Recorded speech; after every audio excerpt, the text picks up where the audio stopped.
哎呀，太难受了！哎呀，一直流鼻涕，一直咳。哎呀，大家看一看，吃药了。像我这1.8米的身高，230斤的体重，哎，竟然生病了，竟然感冒了。看看，今天准备喝药，太难受了，鼻子不透气，一直流鼻涕，头晕，头疼，还嘴里边啊没味道，没胃口，什么都不想吃，也不知道怎么了，哎，太难受了。大家看一看，这里边全是卫生纸啊，哎，不知道怎么回事，突然之间就感冒了，一直流鼻涕，怎么擦都不管用，看一看，擦不完，好像一直流，一直流，哎，也不知道是什么情况了啊。短短10分钟啊，就擦了这么多了，这一包纸巾都快用光了，而且啊，非常的难受，一直咳嗽。大家好，我是胖老弟。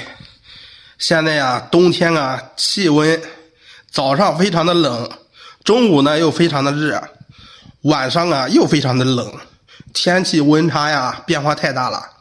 大家呢一定啊要照顾好自己的身体。看一看，像我身体这么好，哎，竟然没扛住，又感冒了，已经3天了。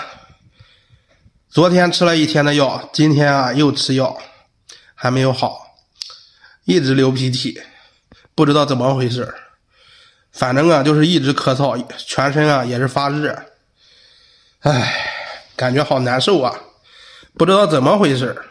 所以呢，奉劝大家这2天啊一定要照顾好自己的身体，特别是家里有老人和孩子的，哎，注意添加衣服保暖，不要生病了。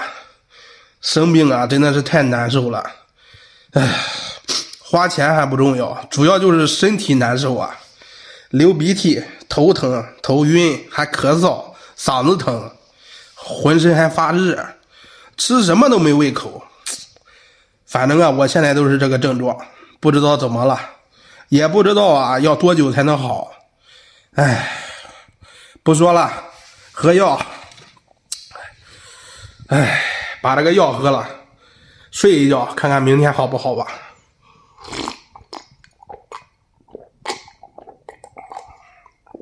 哎呀，哎，这药太不好喝了。